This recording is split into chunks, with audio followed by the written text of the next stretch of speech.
Well, what's up, guys? Mason the Brock Henderson here, and it's another sick review. Woo! What is this, like 3 in a row now?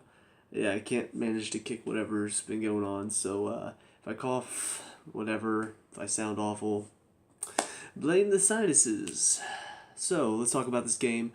Ultimately, 1-0 loss isn't the result we're looking for, but one, the performance was good.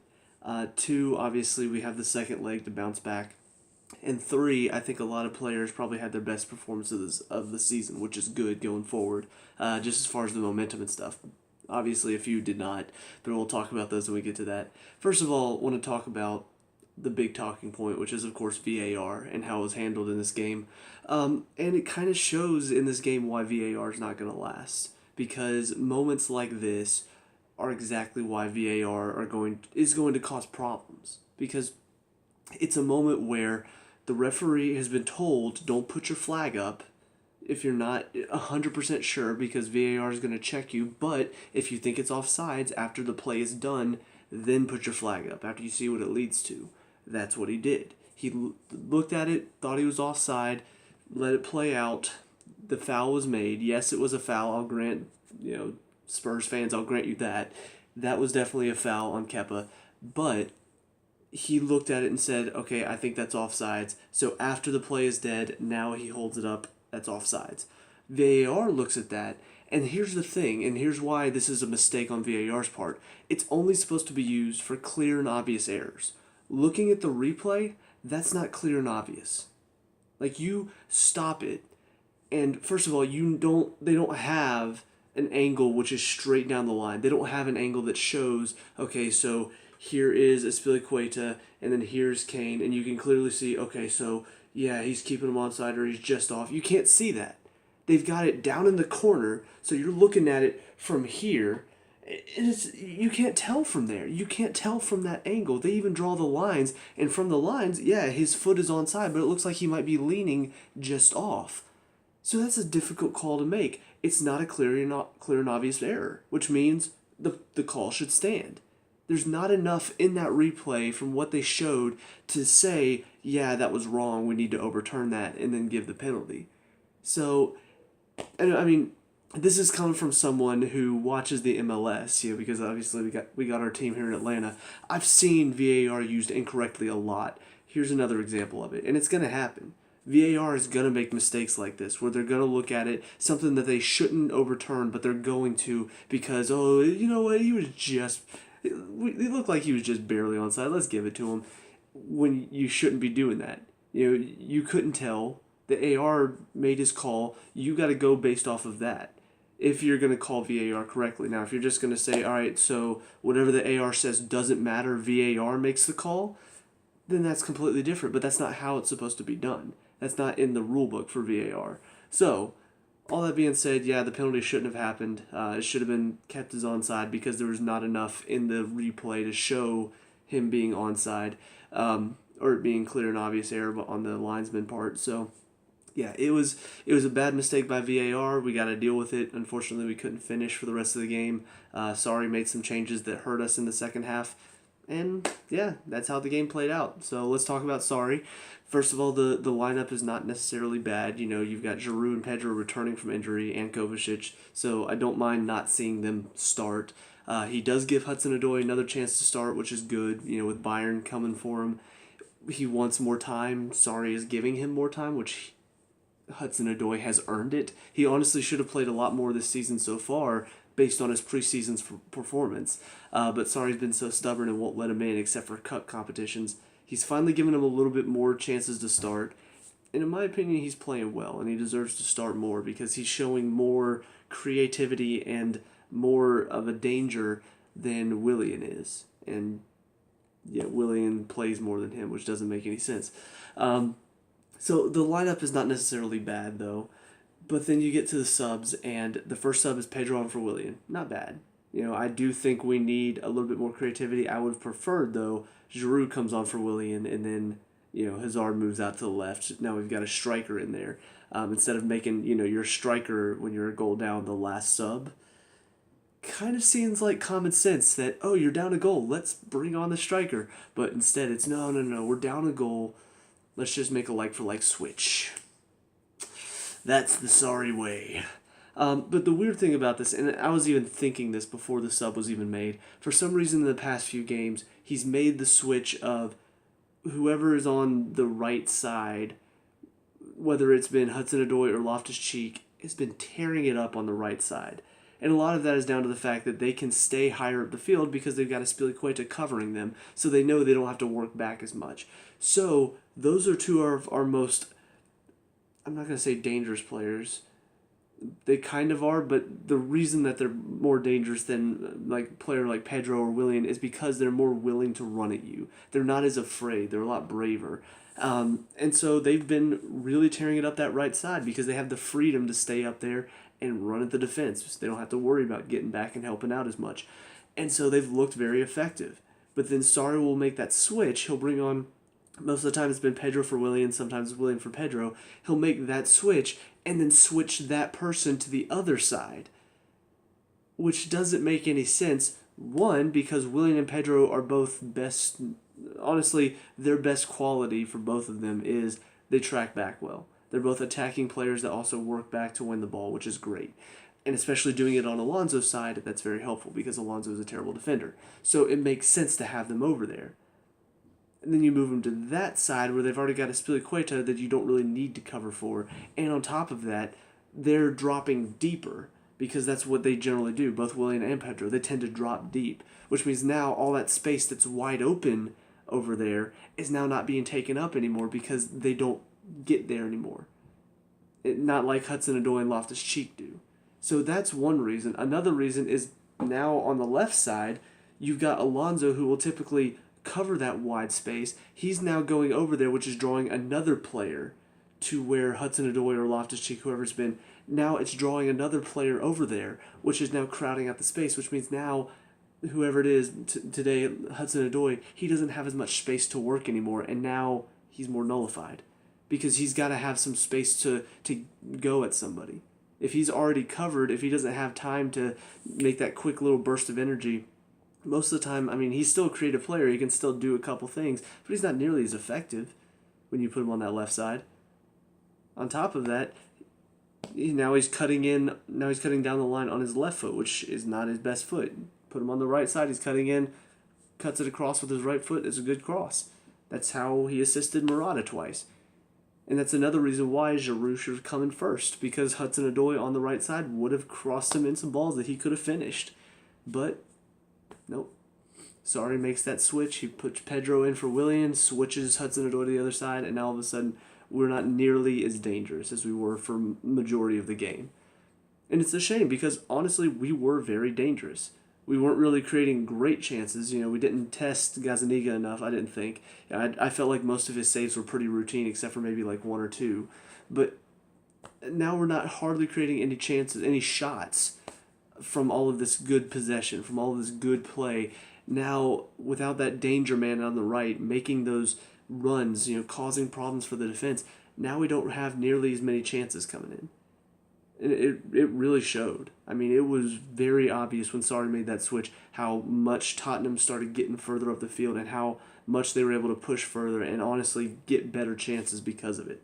It was their best play of the second half when he first made that switch. And then he brings on Kovacic for Barkley, which honestly should have happened sooner because Barkley was just not...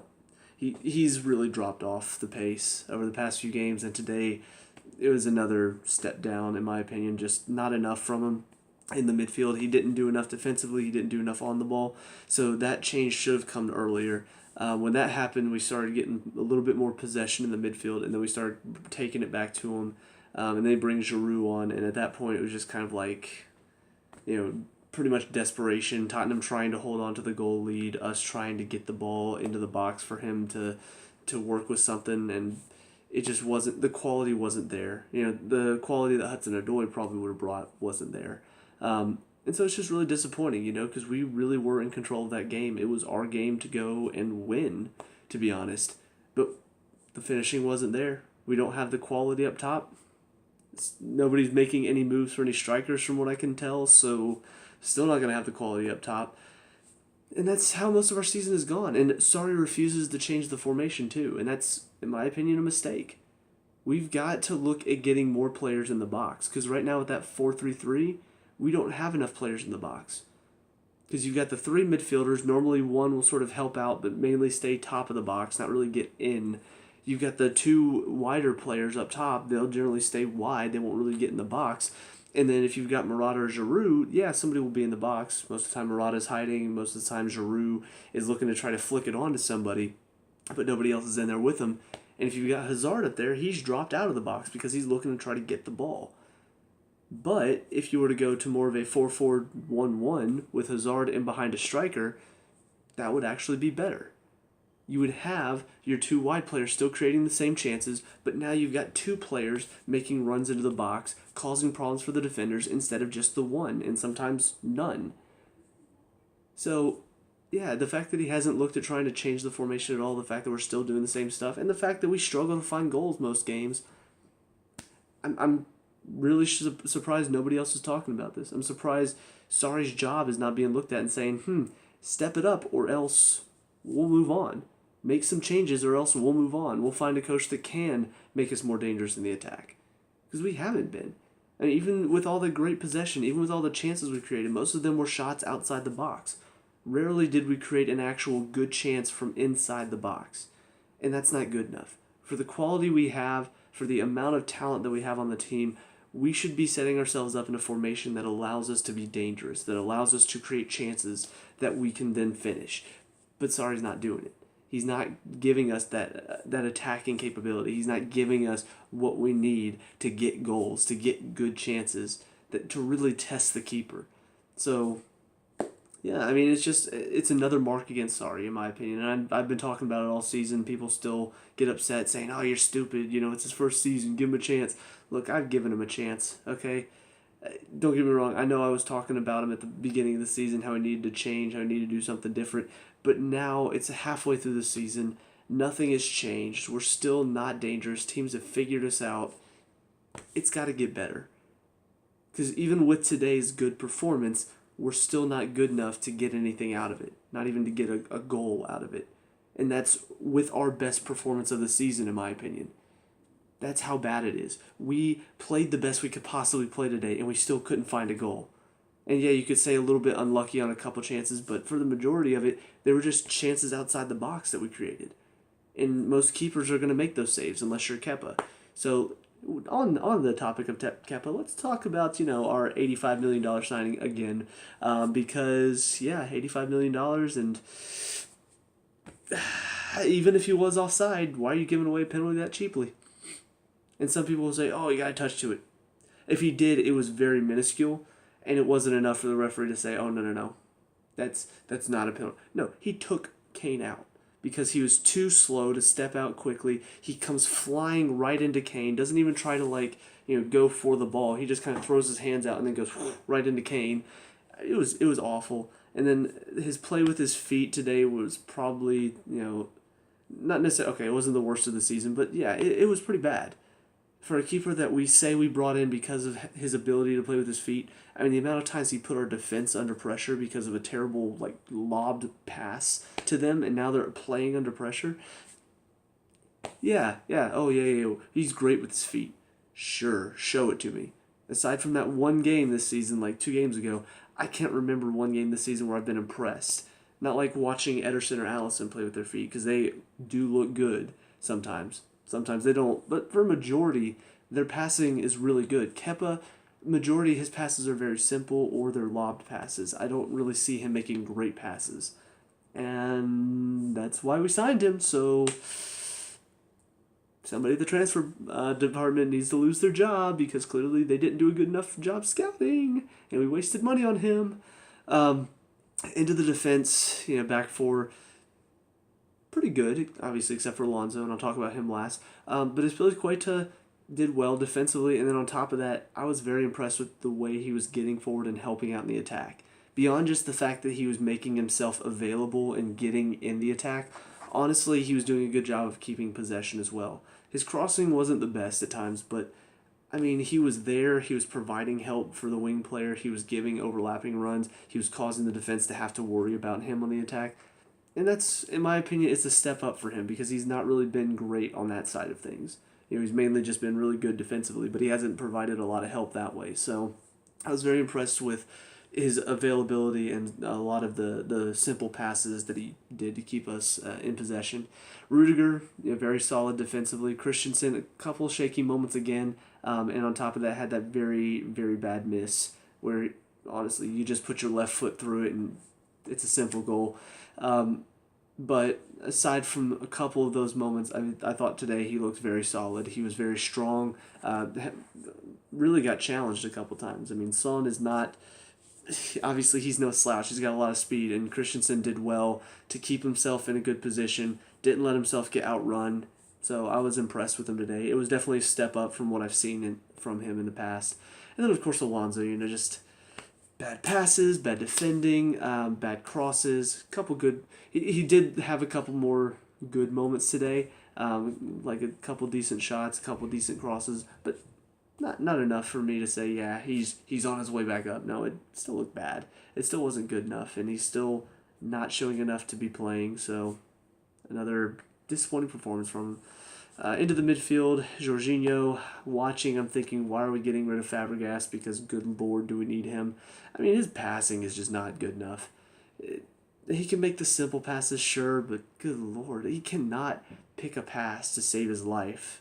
At least a long pass. He cannot find, we need a ball over the top because somebody's making a run to the keeper or too short, right to the defender. I mean, really, Fabregas takes a touch, boom, right onto the player's foot.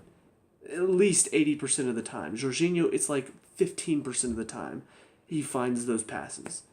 That's not good enough.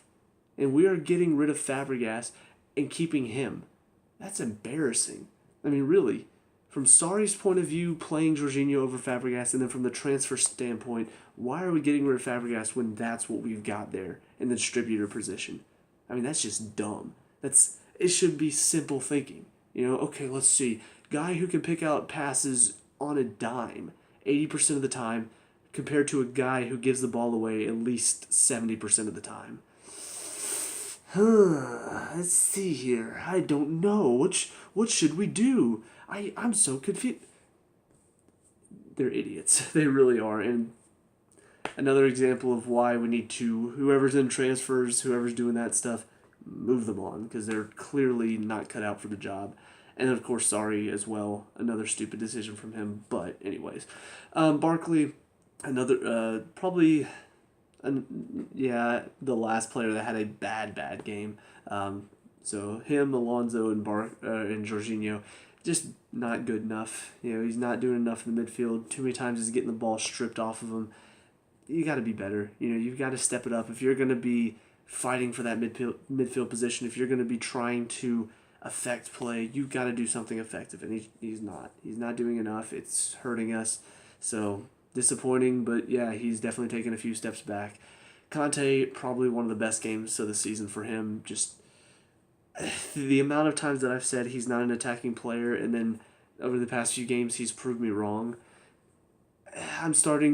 It's the one thing that Sarri has going in his favor is that Conte is showing why getting him to be a box-to-box player could be beneficial. I still don't think he's as beneficial yet as he would be at the defensive role, but he's doing both sides of it now. He's able to get up and get back. He's able to be effective on the ball in the final third, making some good passes, making very good runs to cut apart the defense, and even taking some pretty decent shots that test the keeper. I mean, it's really come a long way with him, and today, for me, was kind of the peak so far of what we've seen from him as far as an attacking standpoint. So, in my opinion, I'm pretty sure Hudson-Odoi will probably win Man of the Match just because he's the youngster and everybody loves him.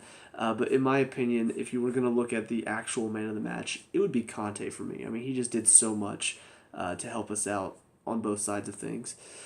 Then to the front three, Willian, not a terrible game, but once again, not effective in the final third. Just wrong passes, mistakes, too many times where he's getting beat off the ball too easily. I mean, he works very hard still, but yeah, you compare him to what we saw from Hudson-Odoi, I would take Hudson-Odoi right now because he's actually doing something effective. He's creating good chances. And Willian he hasn't been able to over the past several games. Hazard, good play from him, in my opinion, very good performance. But it's the false nine. He's just not able to be as effective as he could be, drop deeper, playing in behind a striker, playing with somebody else up there. It's not as good. And we all know that. Sarri is probably the only person in the world that can't see that. And unfortunately, he's the one making the decision. So, and then Hudson-Odoi, like I said, very good game from him, very effective out there. For being a young player, to see the confidence that he has to take on players, to really try to affect the game. The only thing I would say is there are a couple moments where he needs to be a little bit smarter. Just his decisions sometimes can be a little bit naive, but that's to be expected. He's just stepping into these professional shoes. He's just getting out there playing with the first team. Yeah, a couple mistakes are going to happen. But for the most part, his effectiveness out there to create chances is really good. And it's something that is slowly growing. It's something that he's been getting better every game that he plays. So if we sell him, that would just be the dumbest mistake that I think our transfer department has ever made. So yeah, take from that what you will. But if we let him go, I think a lot of us need to request that people get fired, because that would just be the dumbest move that we've ever made as a club. And then the subs that came on, Pedro came on, just didn't really do much. I don't know if he's still kind of working back into full fitness, but he definitely did not seem as effective as he has been most of the season. A lot of his passes just didn't come off. I felt like, like I was saying, he's just dropped too deep, which Hudson-Odoi was pushed further up the field, which allowed Rose to have time to close him down, make good challenges on him.